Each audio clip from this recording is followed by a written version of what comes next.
need to, though, to be doing this kind of thing. There you go. You look great. Thank you very much for joining me. It's a pleasure. I don't think I know many people with as many air miles as you.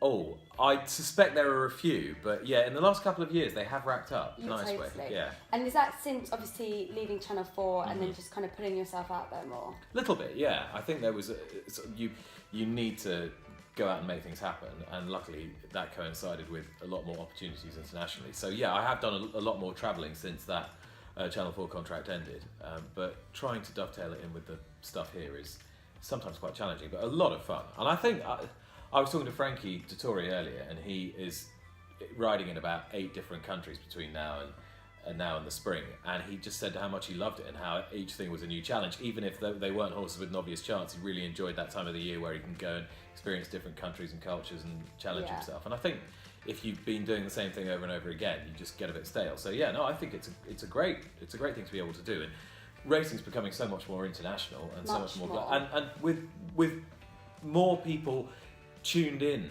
literally and metaphorically, to foreign racing, it just sort of makes a bit more sense, really, to figure out what's going on and to try and experience it everywhere. And you've enjoyed the opportunity to travel much more as well and see the different. Did you do much of it before? A bit in America, insofar as I was involved with Breeders' Cup for quite a long time before, so I was doing quite a bit of that, but not so much in the Middle East. And I've been to Hong Kong subsequently and done a bit more in Ireland and France as well. So yeah, not as much, but yeah, a bit. Would you say that the Breeders' Cup is one of your kind of bucket list trips that people must do? Yeah, I love it. I understand if people really don't like racing in America, then it's probably not for them, but I've always loved the event ever since I was a child and watching it. Just thought it was kind of improbably exotic and exciting, and the idea that you could take horses over, the best of the horses from here, you become familiar with all seasons, to take on the very best in America in unfamiliar surroundings, sometimes on an unfamiliar surface. There's just something incredibly buccaneering and spirited about it, and I absolutely love that. Now, obviously now, it's easier to take a horse over there.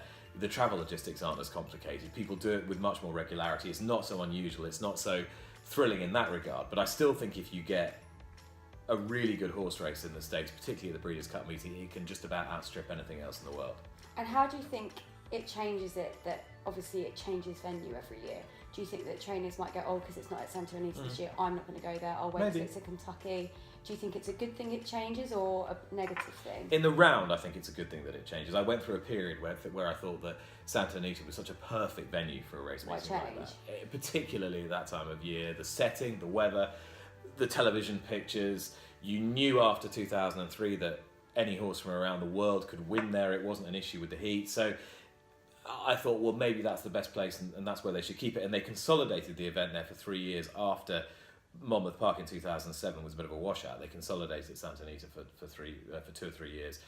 And it worked, and it kind of revivified the event to a certain extent. So I did think that for a while, but now I think it's back on an even keel. I definitely think it's good to move around the country. Otherwise, it's not really fair on the East Coast trainers to keep going to the West Coast. And I think you don't get the enjoyment of seeing such a broad spread of genuinely top-class international racing. And as a spectator or a trainer or whoever going over, you've got to make the flight over anyway, so it gives you the chance to see a different part of America. Yeah, I think so.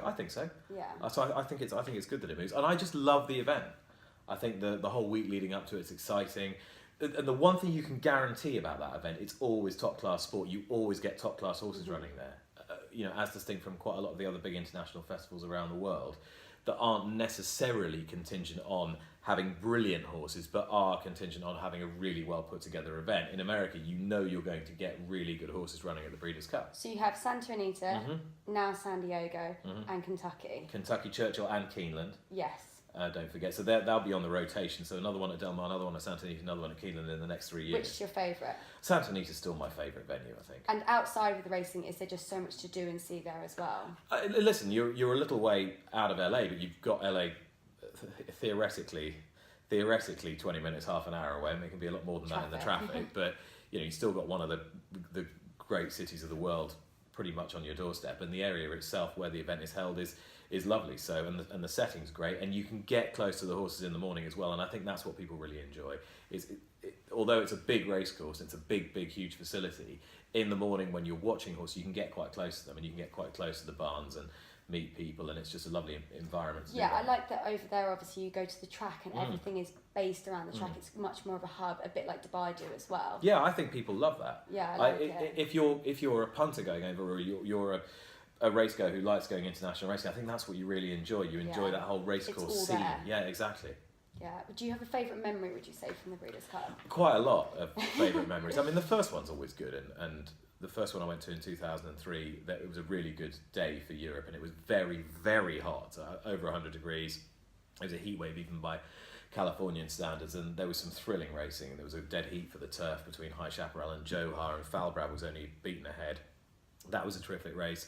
I think the one that really sticks in the memory is Blame beating Zenyatta. It's her sole defeat, but one which better commentators than I have quite rightly described as probably her most valiant effort, even though it was her only defeat in the Breeders' Cup Classic at Churchill. The lights were on, dusk had fallen, it was cold, it was incredibly atmospheric. She had no chance until the final 200 yards, and then she barreled home, didn't quite get there, and the place went sort of part wild, part incredibly depressed. There were people running around everywhere. It was complete pandemonium. It was a wonderful cauldron of emotion that only racing can throw up. So yeah, I absolutely loved that day. We touched earlier on about having the hub at the track. Dubai is another place that has that, and you go to Dubai quite a lot as well. What do you think of the racing over there?